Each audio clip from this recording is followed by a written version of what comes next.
All right, Thrive Nation, this might be shocking to many of you out there, but I have never participated in the Olympics.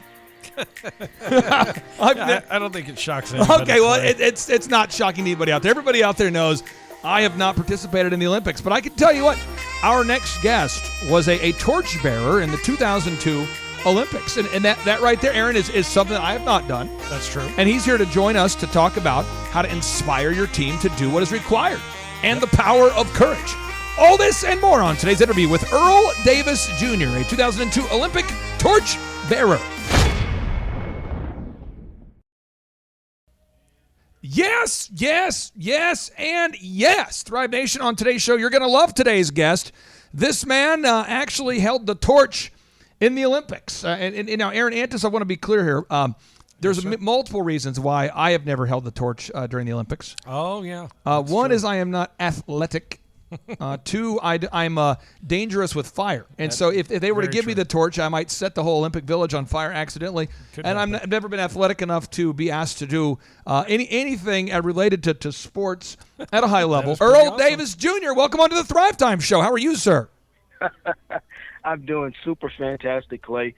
See, most people don't realize how fast they can swim until there are sharks pursuing them. But the ones who succeed in life's great race are the ones who wisely set the pace. Their pace is not set as fear requires. Their stroke is a product of their desire.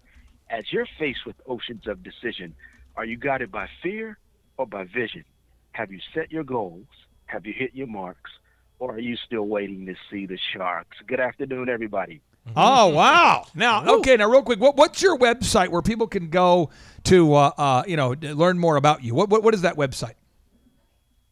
For right now, it's inspiretampabay.com, inspiretampabay.com. That's where I'm doing the most of my work right now, and people can go there, inspiretampabay.com. And let's kind of start off with where you're at now, and then if that's okay, Aaron, we'll go back in time. What exactly do you do now, just for people out there who are, because our show is primarily listened to by business owners.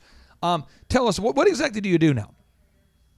Okay, well, as I'll get into that, I have to clear some things up about the intro you said. While I am a 2002 Olympic torchbearer, I didn't actually run track or participate in the Olympics in that capacity. I came in because of my gift and what I do right now, which is motivational speaking, consulting, helping people to be inspired. And what happened is in 2001, right after the September 11th, things happened in New York City.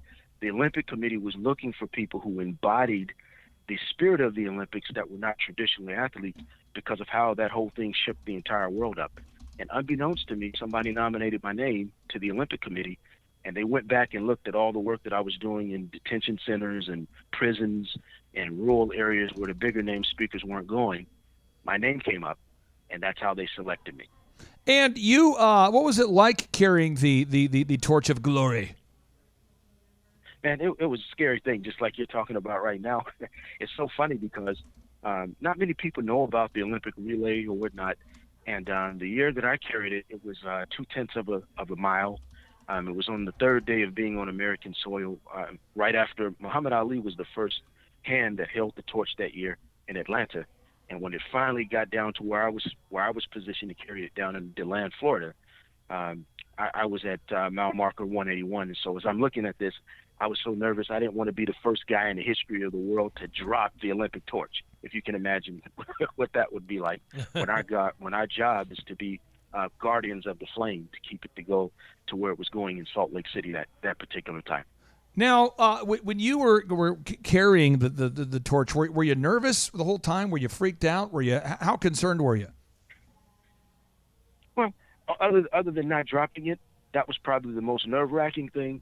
But what I was thinking about is what my life was like, because how the road to get there was important. See, I was born in Southeast Washington, D.C., at a time when D.C. was the murder capital of the world.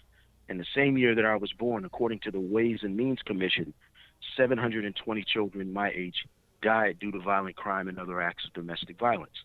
And so when I came up in that type of a funny place, funny dynamic, there was a lot going on in my space.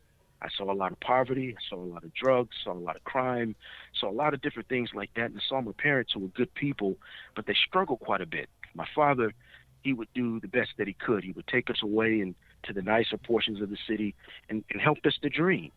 And there was also a television program that helped to do that as well. And I would go over to my friend's house at the Clockwork to watch this show called The Millionaire. And it's an old show about this guy who would he was a very wealthy man, and he would send his assistant to someone's house and present that person with a check for $1 million with the stipulation that they couldn't tell where this money came from. And so you would watch the show and see how the money changed the people. Either it was a good thing, sometimes it was bad. And I learned early that money was neither bad nor good, but it took the shape of the person's whose hand was holding it, took on the character.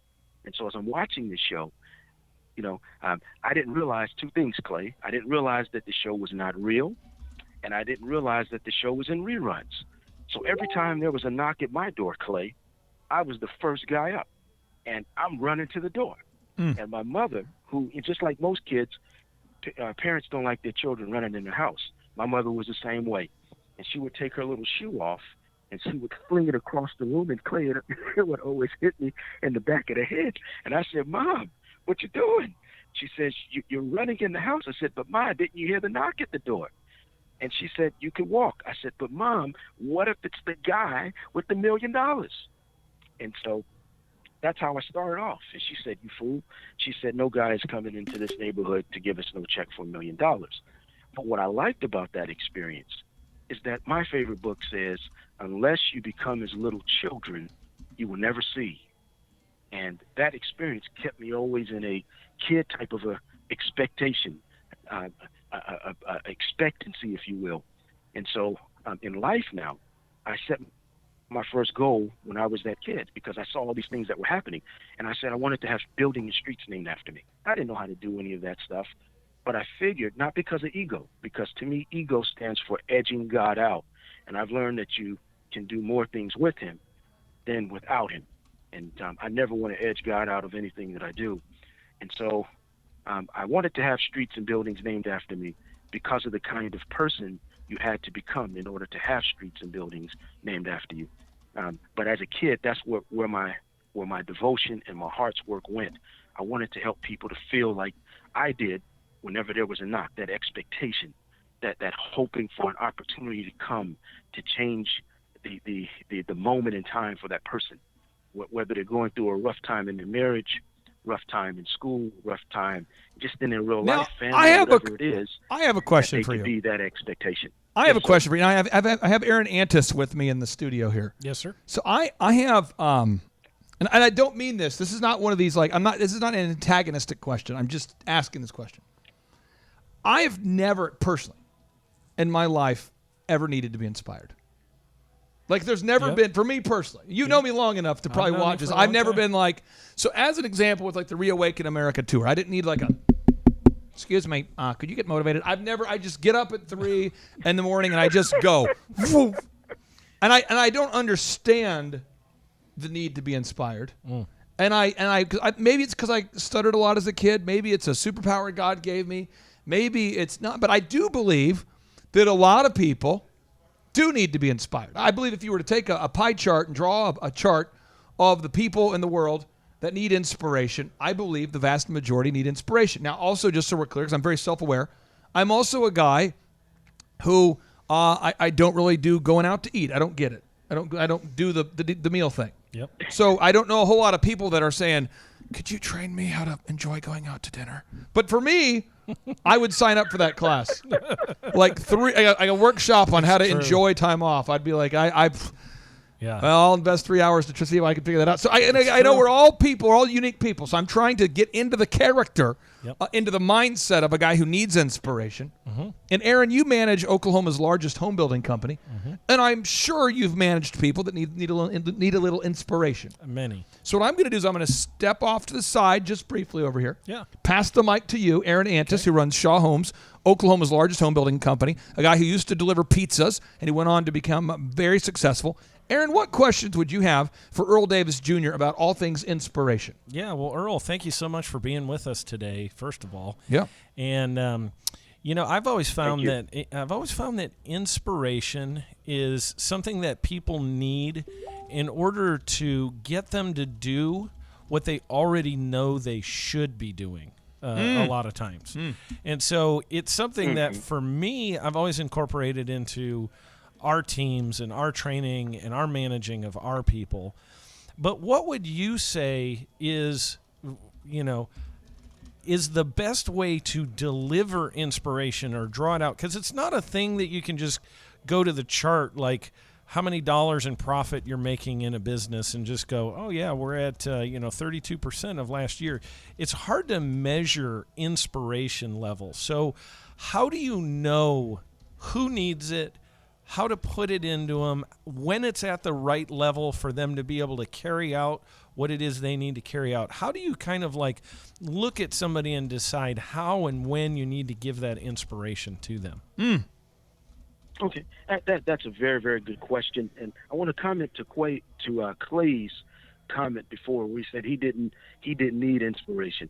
Well, I think there are levels of learning where there's unconscious competence and inconscious, and where people aren't aware of what they're doing and how they do it, and sometimes we aren't really aware of how we are inspired.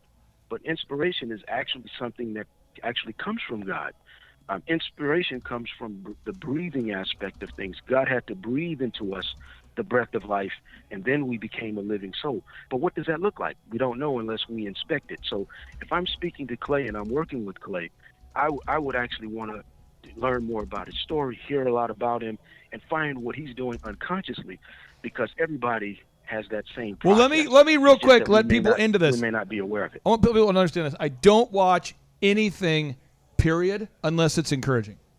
So I cannot do I hate movies, all movies, unless That's it's true. Rudy, unless it's like Rocky 3, Rudy's 4, my guy too. unless it's like Shawshank Redemption, unless it's Braveheart. Yes.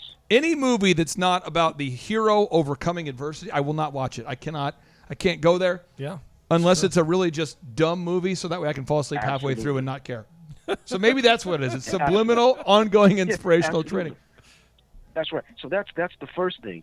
The second thing, to speak to the other gentleman's question. Yeah. And I'm sorry, did you say Aaron? Aaron, yep. Yep. Did you say Aaron? Okay, Aaron. To speak to that, what he said, which is very powerful, when you're a manager of people and so forth, it's very hard to do all of those things that you were inquiring about unless you know your people. See, a lot of times managers don't really know their people.